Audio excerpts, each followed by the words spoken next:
Episode of the Everblack Podcast is brought to you by Deathwish, Hotrods and Kustoms. Check out their Instagram for all their new t-shirts, caps, beanies, cups, and the all-new Atomic Death lineup.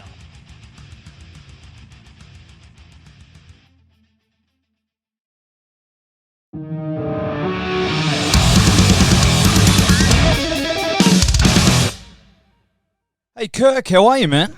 Hey, good. How you doing, bro? I'm good, man. Awesome, man. The buzz behind this album is just incredible. Of course, that's a new Crowbar album, Zero and Below, and that's out on March 4. And man, it's one of the heaviest damn things I've ever heard. And I wouldn't expect anything less from you, actually.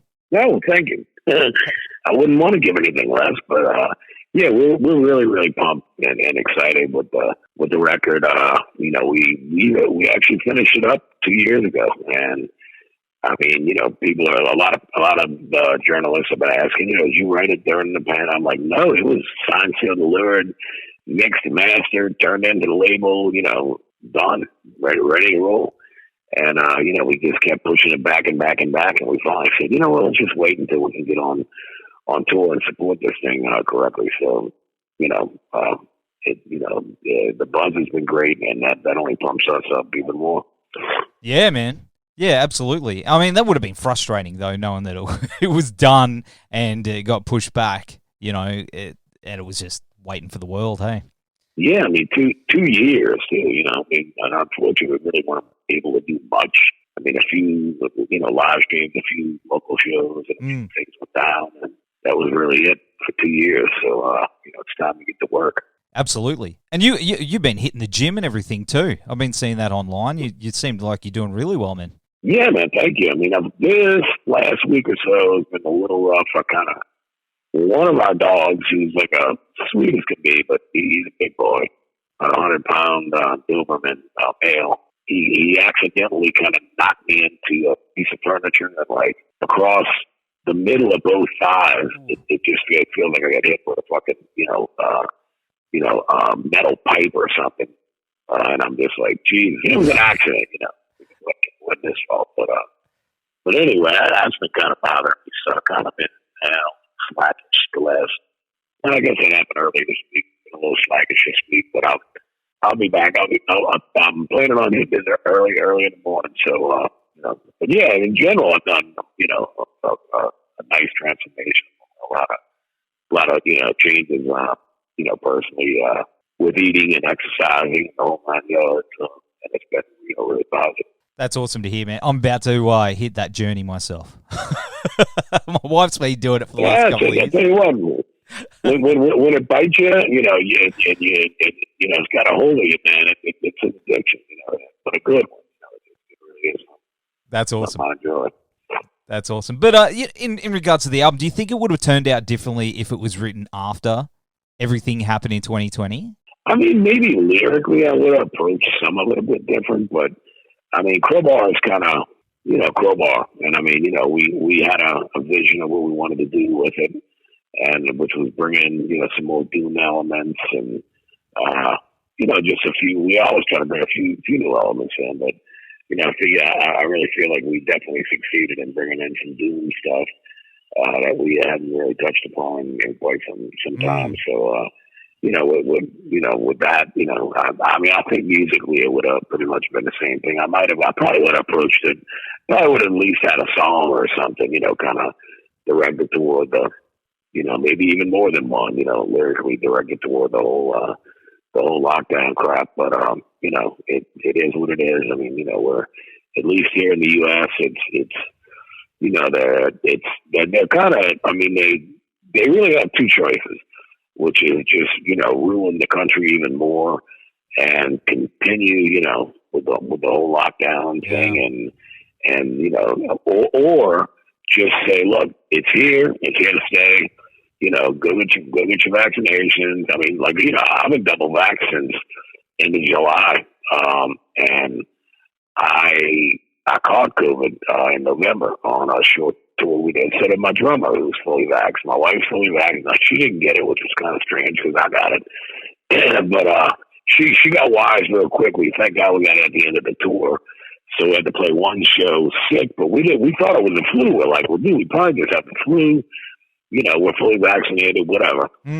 So we come home and he texts a photo of his test saying he's positive. So my wife Robin been keeping tests around and gave me one, and sure enough, I was positive, and I went to the pharmacy to make sure, you know, the true positive. But you know, I knew it was just the way I felt. But you know, in general, you know, it's kind of like, I mean, all you can do is take the precautions you can take. I mean, they can't, you know, I mean, they can do what they want to do, the government, and they do. But you know, I mean, it's kind of, you know, I think a lot of things have changed, maybe for the better. You know, I mean, people, I mean, you know, being more conscious of wearing masks and social distancing. I mean, for God's sakes, why does it take, you know, a lockdown to make people fucking use hand sanitizer if there's no soap and water, you know, around to keep your hands clean? Whoever thought it was a great idea, you know, to keep your hands dirty? But it does, of course, you know, build immunity. And you know, there's a million different ways of looking at it. But, you know, bottom line is, it is what it is. You know, I'm one of those guys. I don't even think about yesterday. I just I'll look at today and I'll look at the future, and that's all I can do. And that's it. And that's another thing about the album as well is it, even though it's 2 years since it was written and everything, recorded, it still sounds really fresh. Like it, I guess that's probably why getting so many people asking if it was written during the pandemic, because it sounds like it was, you know, you haven't missed a beat. Oh, well, thanks. I mean, you know, and for us too, it's like, you know, we actually, if we really wanted, and we could have changed things, you know. I mean, if we, you know, we could have been like, you know, I don't really care for this song, or I want to change, you know, I want to remix it, I want to do this, I want to do that, I want to change the lyrics, anything. And we probably could have done that. And we just, you know, we all kind of, you know, on our own during the whole lockdown, you know, listened to it quite a bit.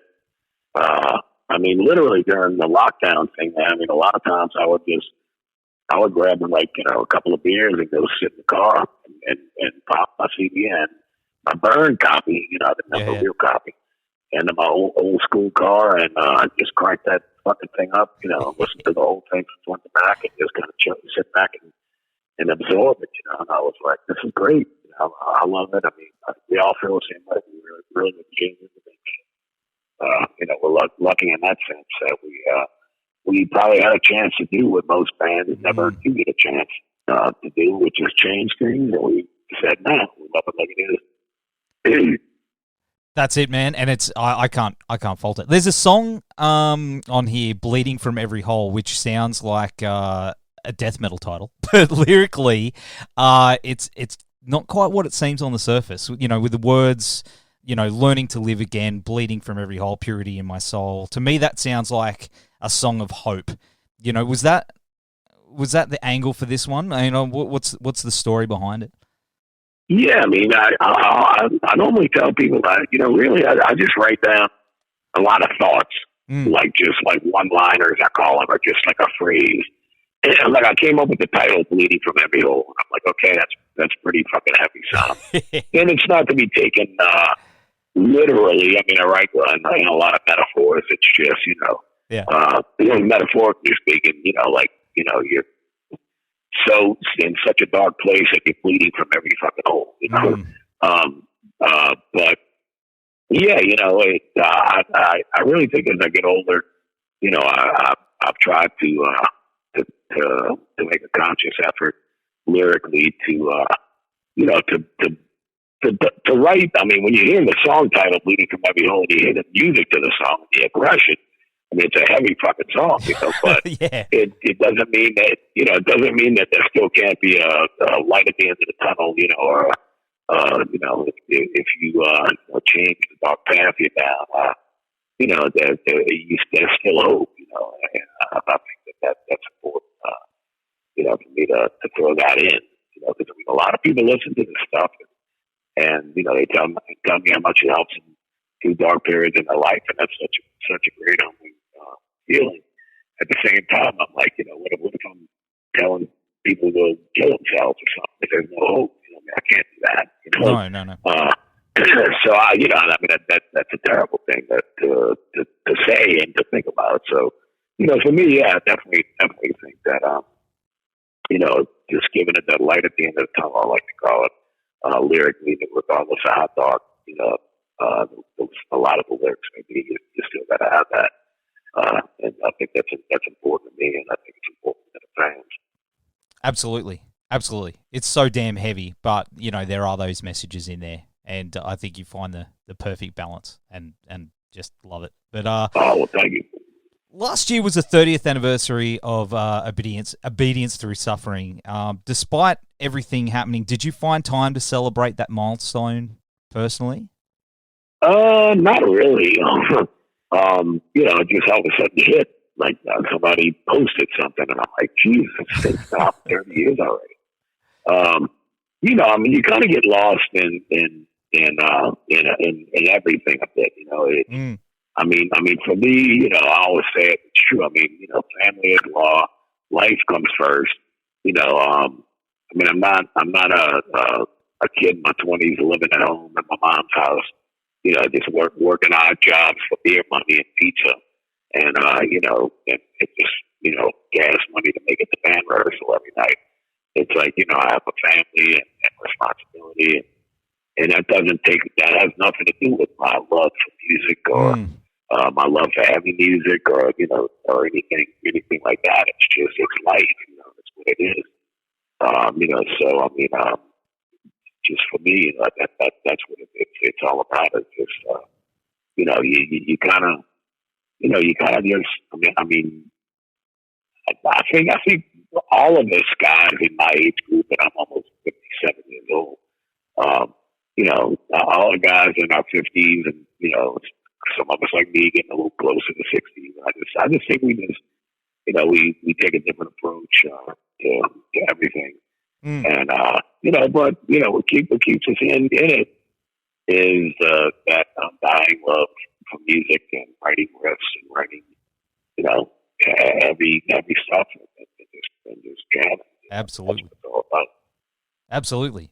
Well, I'm sure you've been asked this a million times over the years. It's been mentioned, but down here in Australia, things worked a little different. We didn't have as much exposure to music as I guess what you guys had over there. But back in the day, I discovered a lot of bands through Beavis and Butt-Head, and I discovered Crowbar through Beavis and Butt-Head. So that was a massive thing for me down here. That's that was what we had. But did you see that as sort of like a moment in the career? Did you see a global fan base sort of jump from that? I mean, I would have to say yes, in the sense that when I'm on tour, so if I'm by the merchandise area or something, hanging out with my wife, so many people are like, man, I remember the first time I saw you on Beavis and Butt-Head, and I'm like, and this happens almost nightly. So yeah, I would have to say that it did. I mean, it really helped at least put the name on the map, that people heard the name Crowbar. Because I mean, Beavis and Butt-Head was such a huge hit show. I think I'd be lying if I didn't say it had a lot of impact, at least with putting the name Crowbar out there for people. Where it's like, I've heard of that, if they see a shirt or they hear the name mentioned, and they might not even realize immediately where they heard it from, but, probably with Beavis Butt-Head, so I'll take it. Yeah, well, that's what I mean. Like, you probably hear it all the time, but, it was a special thing for us down here, that's how we used to try and just discover bands however we could. Before the internet, kids, you hear that out there? We didn't have the internet back then, but, Right. Also, can you give us an update on Down? What's happening with Down? Oh, we got some shows coming up in May, and hopefully a few things in Europe, a few festivals in June, and we're kind of working on a 6-song. It's a cover song EP, but it's 6 obscure songs that we kind of want to redo in Down style, and kind of make them our own songs. There's no actual talk right this moment of new Down material, but for now, we'd at least like to do that. But we're just enjoying at least getting to play. play some shows, play some festivals, play some shows here and there, and just jam together, because everybody's got, Down kind of came full circle, and it's really back to being a side project for everyone, because everyone has so much going on with their other bands, So, and that's how we started out. And at some point, for a long period of time, that was our main focus, and it worked, But I mean, things happen, and things have kind of come full circle back to where, I find that, I love when we get together and we rehearse. We're able to do shows. I love it. So, it's working. I mean, the way it is, and I love it. That's awesome. Makes it special when you get those jams and hangs. Hey, hangs with the boys. Yeah, exactly. I mean, instead of looking at 7 months of touring and or looking at an itinerary book and going, oh my God, we still got X number of shows left and blah blah blah. It's kind of like I can get excited, like wow, we start rehearsal next week. I can't wait. Let me go with the songs. Make sure I get my chops up and let's get a rehearsal schedule going and get in there and do this. Oh yeah, absolutely. And you hitting the road with Sepultura, which I would love to see that down here. Do you reckon there'd be any chance of that tour coming down under? You never know. I mean, we're scheduled to do it in Europe and the UK in the fall of this year of 2022. But I mean, that we're hoping.